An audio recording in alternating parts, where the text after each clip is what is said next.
नमस्कार। आज हम बात करने वाले हैं मॉडर्न डेटिंग और रिश्तों की जो उलझी हुई सी दुनिया है आजकल। कई लोग सोचते हैं भी आजकल डेटिंग इतनी मुश्किल क्यों है, सही पार्टनर कैसे चुनें और अक्सर हम एक ही जैसे पैटर्न में क्यों फंस जाते हैं। तो इसी पर हमने जे शेट्टी पॉडकास्ट की एक बातचीत सुनी जिसमें रिलेशनशिप कोच जिलियन टुरैकी थी और वो कुछ आम गलतियों और रिश्तों की गहरी सच्चाइयों पर बात कर रही थी। तो चलिए इसी को थोड़ा और समझते हैं। तो अ, पहली बात जो बातचीत में आती है वो है आजकल की डेटिंग में जो आम गलतियां लोग करते हैं, जैसे सिर्फ डेटिंग एप्स पर ही टिके रहना। हाँ, बिल्कुल। और जैसा टुरेकी बता रही थीं, ये न सिर्फ थकाऊ हो सकता है, बल्कि एक तरह से लोग बस स्वाइप करते रहते हैं। असल में कनेक्शन बनाने की कोशिश शायद कम हो जाती है। हम्म। और इसके साथ ही वो अधीरता, बहुत जल्दी सब कुछ चाहिए। हाँ हाँ। टुरेकी जोर देती हैं कि भाई अच्छे कनेक्शंस बनने में टाइम लगता है, ये कोई फटाफट वाला मामला नहीं है। सही। और वो जो हफ्तों तक सिर्फ टेक्सटिंग चलती रहती है, हम्म। वो एक झूठी सी सतह पर करीबी का एहसास देती है। आप असल इंसान से तो मिल ही नहीं रहे होते। सही कहा। और फिर वो एक और डर है रिजेक्शन का, चाहे हमें कोई मना कर दे या फिर हमें किसी को मना करना पड़े। इस पर टुलेकी क्या कहती हैं? टुलेकी इसे एक बहुत बड़ी रुकावट मानती हैं। ये डर हमें कोशिश करने से ही रोक देता है ना। बिल्कुल। लेकिन उनकी एक अहम बात यह है कि अगर कोई आप में सच में दिलचस्पी नहीं दिखा रहा तो शायद वो आपके लिए सही है ही नहीं। ये एक अलग नजरिया। हाँ, इसे पर्सनली ना लेना और रिजेक्शन झेलने की हिम्मत बनाना, ये बहुत जरूरी है। उनका कहना है कि टेक्स्ट के पीछे छुपने से अच्छा है थोड़ी हिम्मत करके असल दुनिया में लोगों से मिलो। बेशक थोड़ा अजीब लगे शुरू में। हाँ, वो ऑकवर्डनेस तो होती है, पर असली कनेक्शन तो वहीं से शुरू होगा। अच्छा, बातचीत में एक और बड़ी दिलचस्प बात थी कि हम अक्सर उनके पीछे भागते हैं जो हमें भाव नहीं देते। हाँ, और जो हमें चाहते हैं उनमें हमारी दिलचस्पी कम हो जाती है। ऐसा क्यों होता है भला? टॉर्ने की इसके पीछे कई मनोवैज्ञानिक कारण बताती हैं। ओके। एक तो है कम आत्मसम्मान। ओके। जब हम खुद को कम आंकते हैं तो जो आसानी से मिल जाए उसकी कद्र नहीं करते शायद।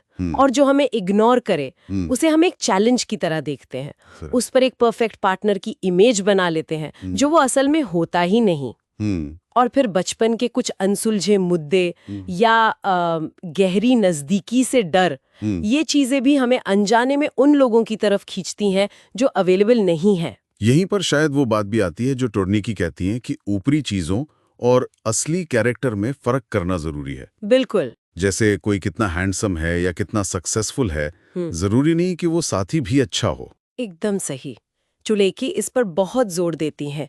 किसी का चरित्र कैसा है, उसके वैल्यूज क्या है, और सबसे जरूरी आप उनके साथ कैसा महसूस करते हैं, सेफ, सुना हुआ, सम्मानित। वो बताती हैं कि जैसे जैसे हम इमोशनली मैच्योर होते हैं ना, हम प्रेजेंस जैसी चीजों को ज्यादा महत्व देने लगते हैं। प्रेजेंस क्या वो इंसान सच में आपके साथ उस पल में है, आपकी बात ध्यान से सुन रहा है, या उसका दिमाग कहीं और घूम रहा है। अच्छा। हाँ, ये जरूरी है। तो हमें ये समझना होगा कि हम असल में ढूंढ क्या रहे हैं, सिर्फ शुरू का एक्साइटमेंट या एक टिकाऊ सुकून और गहरा कनेक्शन।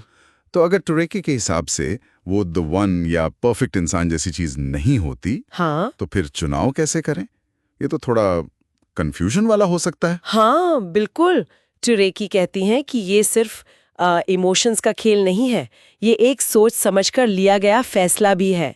आपको ऐसे इंसान को चुनना है जो आपकी इज्जत करता हो, जिसके साथ आप रह सके जैसे आप हैं, और जिसके बेसिक लाइफ वैल्यूज और लक्ष्य आपसे मिलते हो। ओके। हाँ, अट्रैक्शन जरूरी है, पर टुरेकी के मुताबिक वो सिर्फ एक हिस्सा है, पूरी पिक्चर नहीं। वो एक मजेदार सवाल पूछती हैं। सोचिए, क्या आप इस इंसान के साथ एक सुनसान आइलैंड पर खुशी खुशी फंसना चाहेंगे? हाँ, ये सोचने पर मजबूर करता है ना? कि सतह के नीचे क्या है असल में। और रिश्ते में ईमानदारी, इसका क्या रोल है?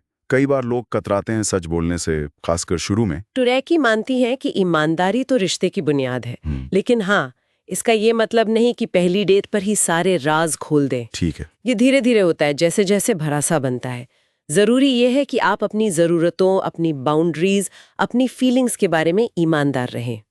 टुरेकी कहती हैं कि सच को दबाना वो रिश्ते में जहर घोलने जैसा है।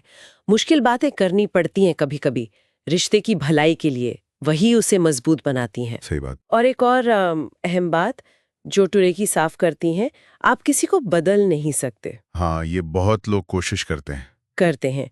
पर उन्हें उनकी कमियों और अच्छाइयों के साथ अपनाना सीखना होता है। अगर बिल्कुल बेसिक लेवल पर ही तालमेल नहीं है, वैल्यूज एकदम अलग हैं, तो वो रिश्ता शायद टिक नहीं पाएगा। जैसा वो कहती हैं, आप नाशपाती के पेड़ से सेब की उम्मीद नहीं कर सकते। ये एक्सेप्टेंस, ये स्वीकार करना बहुत जरूरी है। तो कुल मिलाकर जिलियन ट्रेकी की इस बातचीत से जो बातें समझ आ रही हैं, वो ये है कि डेटिंग और रिश्ते सिर्फ किस्मत या केमिस्ट्री का खेल नहीं है। बिल्कुल। इनमें गहरी सेल्फ अवेयरनेस चाहिए, मुश्किलों से उभरने की ताकत चाहिए और सोच समझकर चुनाव करने की जरूरत होती है।